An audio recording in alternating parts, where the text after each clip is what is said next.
the Maimed Har Sinai with all the accompanying extraordinary fireworks with hearing the Koil Hashem and having the Aish and everything about it was an extraordinary Maimed.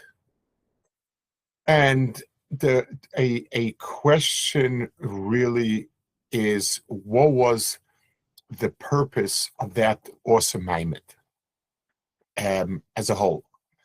The Balakeda speaks about this, and Balakeda frames it with a question. He says, one expects that at such a great event, the world's greatest secrets were revealed, the workings of Ma'aseh Merkava, the deep, deep meanings of different divine attributes, things like that. This is a sort of a drum roll of sorts with and in that, everything that is there is everything is understood. It's one of the mitzvahs that are self-evident, sort of, and except for Shabbos, everything else seems to be things that people naturally pick up. There doesn't seem to be any deep chidushim, anything great or big or anything. Simple statements about good and bad. So why is it? Why is it as that? That really is that's the question he puts down. And the Akeda explains that the issue, that the challenge facing Emunah was not the Emunah in a divine being. Everyone did believe in a divine being. Maybe there were different ways of understanding who, what, when, where, but that was not the challenge. And the way the Akeda says it, he doesn't think it's the challenge for his generation either. The real challenge is the sense of hashgacha, meaning that HaKadosh Baruch Hu knows, sees, wants something, gives feedback, punishes, rewards. The entire complement of reciprocity that we call hashgacha. That's something that people did not buy into. Now, it's the very fact that HaKadosh Baruch Hu wants a certain code of behavior, that he notes the behavior, punishes, and so on. Those were things that were absent and people did not engage in. So, therefore, it was an event with tremendous power and impact to give over that sense that the mitzvahs are very concrete, that HaKadosh Baruch Hu wants them, that HaKadosh Baruch Hu's existence suffuses the world, and he's everywhere and everything, and so on and so forth. The Akeda says a very fascinating observation. He says, the deeper understandings, quote unquote, of HaKadosh Baruch Hu many times takes us away from the practical specific obligations to do. We read I'd like to read his lashon because it's really very special. He says, "V'hine be'emes im hoya meyached shem hadibrim b'drushim amukim shemanu rishona." If at the event of Maimed Har Sinai, HaKadosh Baruch Hu would have spoken deep Kabbalic inyanim, hine hoya maflig umarchik hakavana moed. He would miss the object of what he's doing. Because everything there would have been beyond human comprehension, and confused him, until at the end he would say Hashem is, but he doesn't. But he's not. He exists, but not in existence. He is, but doesn't have an essence. He's one, but it's not oneness. All of that entangled philosophy would have been what people would have been the takeaway of people. And he says that type of takeaway is something that that holds people back from the world of mitzvahs and ma'asim. And he says and therefore HaKadosh Baruch Hu will let alone all of that and focus on the practical, specific things that person is supposed to do.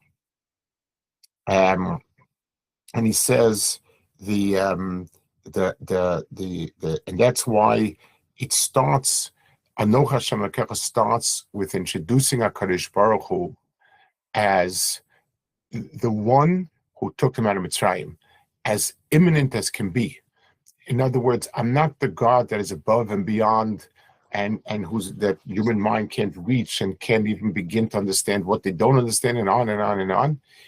No, he said the one that the experience you just had now, Mitzrayim, is the experience of the divine caring for you and intervening for you. He says, and therefore, all of the mitzvahs were very, very mitzvahs that affect the person in his day-to-day living. Starts with kibbud av v'em and so on. Extremely, extremely physical, practical mitzvahs and so on. Now he says also, he says, because the purpose of this was to distance people from the philosophical speculations which tend to remove a person from it. He said Chazal followed suit. And when Chazal spoke about Hashgacha, they used very graphic and physical terms. L'mashal says, you should know that what's above you, there's an eye that sees, there's an ear that hears, and everything is written down. So he says, but he's bothered by a question. Doesn't a language like that, does not that induce people, seduce people to think of HaKadosh Baruch Hu as being physical? There's an eye, there's an ear, there's a book. So he says, even if the general populace, the unlearned and unsophisticated populace, thinks that these things are, simple, it's not the end of the world. The main thing is they should have a sense of hashgacha.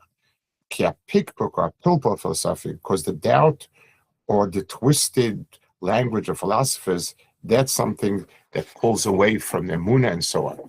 So the Keda is really presenting an incredible point over here. The real barrier or the real challenge to Avodas Hashem lies not in the complex understanding of the nature of the divine and so on. It lies in the lack of a sense of imminence, that HaKadosh Baruch Hu is here, watching, and so on. That is the real challenge. Point 2, he says, even if by presenting it so graphically, with such force, people might make a mistake in direction of thinking as if there's an ear or whatever. So long as this sense of hashgacha that Hashem is watching is improved, then it's a far better choice. And finally, he says, for a lot of people, a lot of times, the philosophical type speculations have a tendency to distance a person from real emunah, because we take it from the world of reality to some sort of conceptual higher idea, which basically means that it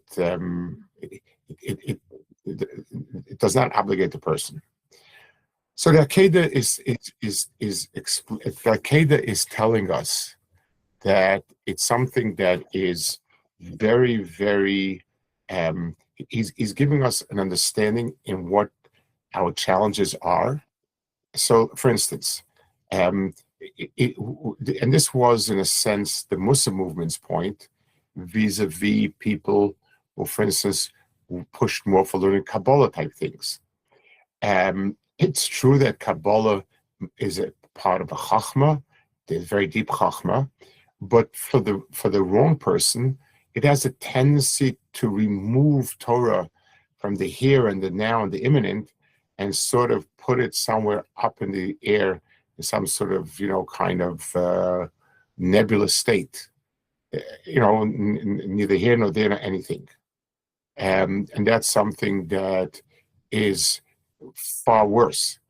It's true that when we speak for the populace, so to speak, we need to be a little more graphic, we need to be strong in the sense to impress on people that there is a God, and he sees and he cares and he wants.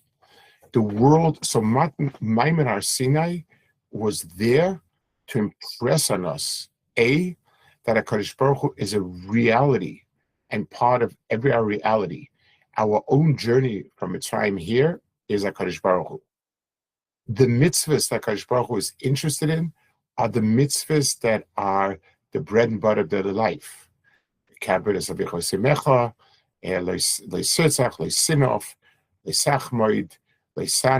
All of these are, this is the divine Ratzon.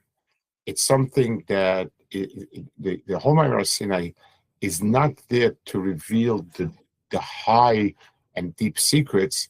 It's to reveal how close to our lives HaKadosh Baruch Hu is, how much his Ratzon is tied to our every deed and action, how much this is observed and noted, and so on.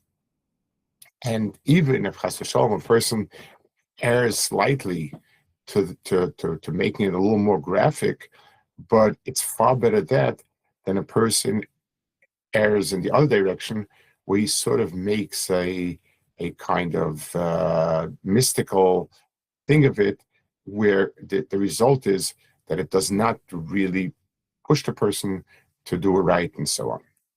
Okay.